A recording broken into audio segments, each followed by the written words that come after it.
so much for logging on. This is our Good Friday edition, right? So we're going to be looking at the 7 statements of Jesus Christ on the cross. The first one is found in Luke 23:34. He says, "Father, forgive them, for they know not what they do." We move on to the second statement, which is found in Luke 23:43. Jesus says in Luke 23:43, the second statement, "Verily I say unto you, today thou shalt be with me in paradise." The third beautiful statement of Jesus Christ on the cross. He looks out into the crowd and says, "Woman," right, speaking to his mother, "behold thy son," says to his disciple, John the beloved, "behold thy mother."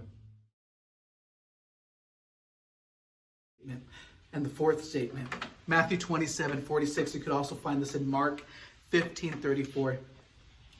This is the darkest hour of Jesus at this point. He says, my God, why have you forsaken me?"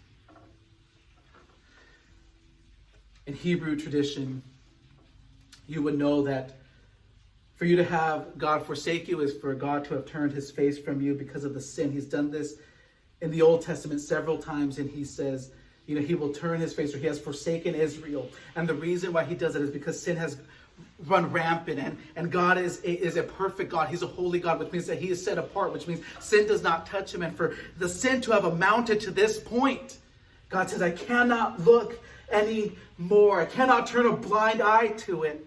And so at this moment, Jesus, the sin of the world has now descended upon his shoulders. And every sin that you would commit, every sin I would commit, every sin past, present, and future that we all would commit is now resting upon the shoulders of Jesus Christ himself.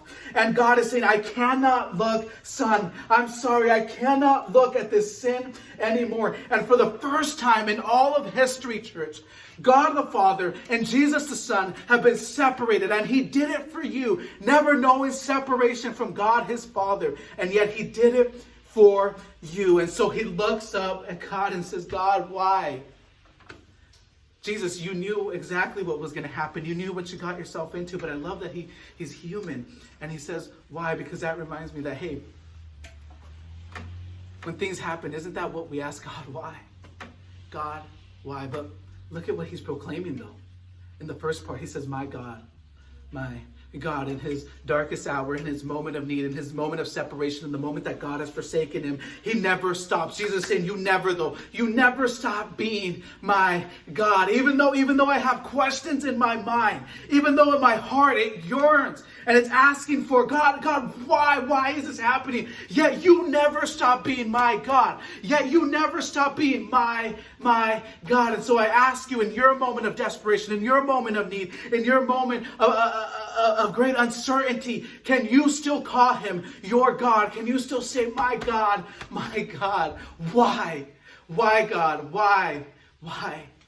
As he's looking and he says, my God. But here's what Jesus knew. He knew that God, and he agreed to this, that in order for God to never turn his face from you, he would have to turn his face from Jesus.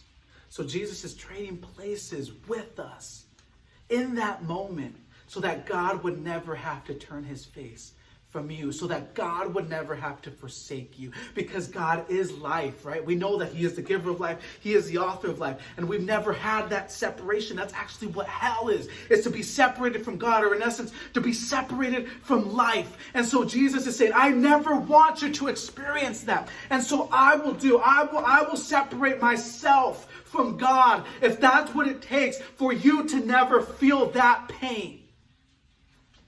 That's the fourth statement. My God, why have you forsaken me? Call him. Call upon the name of the Lord and be saved. That's your God. No matter what, that's your God, and he is for you and he fights for you. The fifth statement sounds so simple. John chapter 19:28, it says, I thirst. You might say there's nothing amazing about that. It shows his human side. It shows that he was 100% man, right? Because he was 100% man and 100% God. And now we can see he's feeling everything on that cross. And if I could just say that, I love that. The fact that he didn't say, let's do this, boom, I'm done, like put me in the grave. But he endured the cross, endured the cross. Think about that. Didn't just stop and say, hey guys, all right, nail me to the cross. Okay, this thing's done, let's go, right? He endures the cross, okay, for you. And he says these words, I thirst. Now, why is this important? Yeah, because of the fact that you can know that he is 100% man. But two, if I can say this, that there is a prophecy in the book of Psalms. And Jesus is saying, look, he's almost as if, again, Jesus, think about yourself, right? But yet there's Jesus on the cross, suffocating to death. And he's thinking, wait, what prophecy? Right, he's making the checklist and he's saying, in order for this to be valid, in order for it to never be void, in order for this to be the one sacrifice once and for all, I have to do everything perfect. Think about that. Jesus, okay, right? But just think about yourself. No. Thinking about others, thinking about us. And there he is. Which one? Oh, that prophecy in Psalms, I thirst. So now, when Satan comes knocking on the door and saying, God, I don't know, these people owe me their souls, right? Because that's what happens. The wages of sin is death, and the devil will come knocking on the door and saying, you owe me your soul. And you can say, nope. Jesus, look, he did it to the T. Jesus' sacrifice was perfect. Jesus' sacrifice was perfect once and for all. We don't need no other sacrifice. Jesus paid it all on the cross. And there's Jesus thinking about others, thinking about us. And saying, I will check mark every box that I have to. I will dot every I. I will make sure good and well that this sacrifice is perfect once and for all. And even to the smallest little detail, church, to the smallest prophecy, there's Jesus saying, I thirst. The sixth statement, John 19:30, it is finished. And I'm almost done. We got one more after this. It is finished. You would say this word, there was this word, we know it as tetelestai, meaning it is finished. It is when, for instance, you are baking something and you finished and it's a masterpiece and you say, tetelestai, it is finished. It's that word that the artist would say after they spent countless hours on what they have been creating, and they look back at the canvas and say, tetelestai, it is finished. It's what the accountant would say, right? After you're done paying everything that you paid for, right? Every balance that you've incurred on your credit statements, for instance, and there goes the accountant saying, tetelestai, it is finished, paid in full. And there's Jesus Christ, right? One of the last words that he says on the cross, tetelestai, it is finished. In other words, here is my masterpiece. Here's everything that I've done, right? I love that he says it right after the last prophecy. He says, it is finished.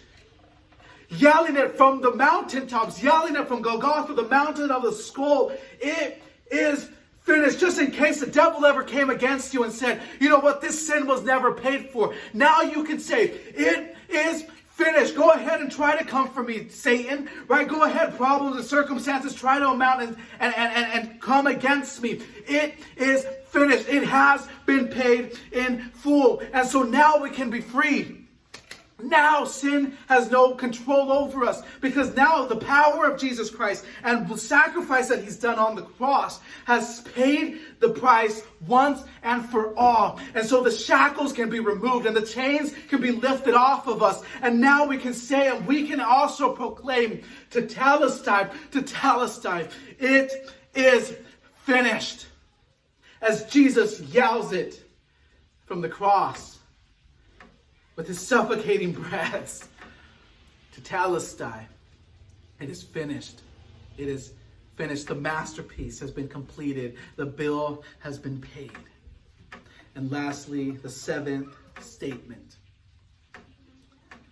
Luke 23:46. He says, Father, into thy hands I commit my spirit. This phrase is so powerful. What he's saying is, you know what, God, here it is. Here's my spirit. But it's almost as if hold it, because I'm going to take it back. Because isn't that what he's going to do in about 3 days, right? he is going to go to the cross. He's going to die a sinner's death. But on 3 days, he will take back, right? He said, I will come back with full authority, with full fledged, right? Reigning and shining in my splendor in full glory. I will arise in 3 days, right? I will be dead on Friday, but give me till Sunday morning. I will rise again. And so there's Jesus Christ saying, Father, into thy hands I commend my spirit, because I'm going to take it right on back, and I'm going to raise in full glory and full power and all authority. But here's also the last thing that I want to point out, is no one took it from him. He gave it up. What do I mean? His life was not taken from him. Those people yelling, crucify him, was not because it was their idea. Jesus said, I surrendered my life for you. No one took it from me. I gave it up. No one stole it from my hands. The devil did not win. The devil did not defeat me. The devil had no power over this. I surrendered my life for you. And I think that's one of the most powerful statements ever in the course of human history. And I know these are amazing, powerful, beautiful, pithy statements.